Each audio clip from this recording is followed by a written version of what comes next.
পাক্কা দিন থাকি জানে খর মুরগি চামড়া চুমড়া বিরান করিয়া খাইতাম সুন্দর করিয়া, তবে বাসমু করিয়া আর ইচ্ছা হয় না। তো আমার আফা আসলাতে আফাই সুন্দর করে 2টা মুরগির চামড়া বাচ্চা ইচ্ছা দিছেন। তো আমরা যেহেতু মুরগির দোকান আগে প্রত্যেক বৃহস্পতিবারে রাত্রে মুরগ আনা, শুক্রবারে তারা রান্দা ফুলাও দিয়া খায়।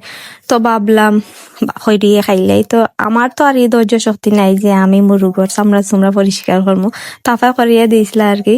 তো আমি ফ্রিজে তো রাখলাম, মনেই নাই। তো কালকে মনে হয়েছে বা করিয়া এখনকে সুন্দর করিয়া বিরান করবো।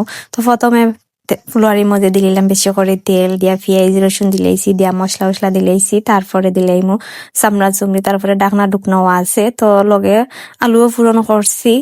এমনি তো চামড়ি চুমড়ি খাইতে ভালো লাগে, তবে একটু বেশি বেশি হইলে ভালো লাগে, সকলে লইয়া তইয়া খাইলে। তো আমার বাবার বাড়ি আর আমারে দিয়া খাই বসে, তো তারা দিয়া খাওয়া লাগে। তো দেখো টমেটো দিলেইছি, একটু সুন্দর হওয়ার লাগে। আর লাস্টে দিলাম ধনিয়া পাতা। এত সুন্দর কালার হয়েছে আর এত মজা হয়েছে খাইতে, কি তা কইতাম।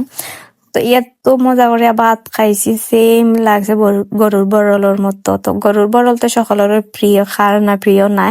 তবে গরুর বরল তো সবসময় পাওয়া যায় না, যে একটা কি দাঁড়ো পাইলাম একটাই খাইলাম।